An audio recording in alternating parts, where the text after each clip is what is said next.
मारक ग्रह। जैसा कि मैंने बताया, हर किसी लग्न में कोई ना कोई ग्रह मारक अवश्य होगा, और हम ऐसा नहीं कर सकते कि उस ग्रह को पूरी तरह से कमजोर करें।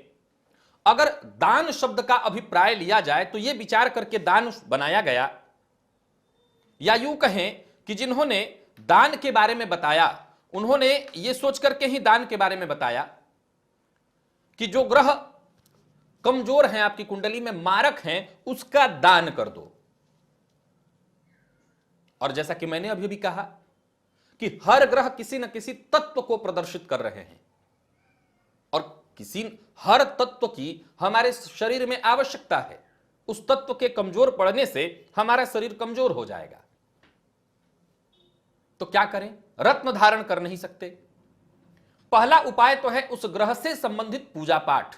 हमेशा याद रखिए, अगर उस ग्रह के मंत्रों का आप जप करते हैं तो कई बार लोगों के मन में यह प्रश्न उठता है कि मंत्र जपने से कहीं वो ग्रह बलाबल न पाले और मुझे नुकसान न कर दे। तो यह गलत बात है।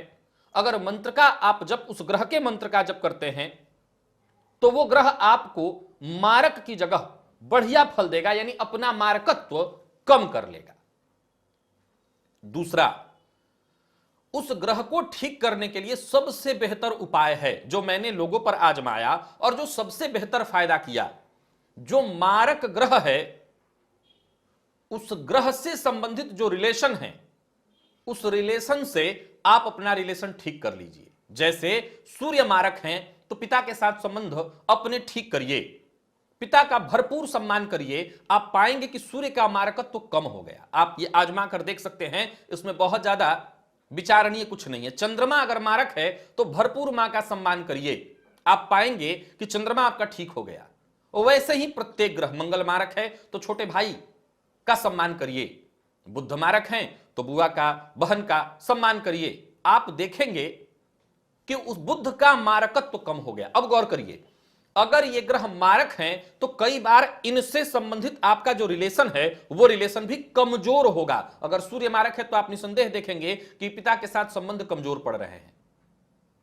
अगर आपने पिता के साथ संबंध को मजबूत किया तो सूर्य का मारकत्व दूर हो जाएगा। सूर्य मारकत्व नहीं देंगे। आप इसे आजमा करके देखिए। वैसे ही प्रत्येक ग्रह के बारे में पूर्व में भी आप लोग बताए हैं। चलिए 3 ग्रह बाकी है वो भी बोल देता हूं।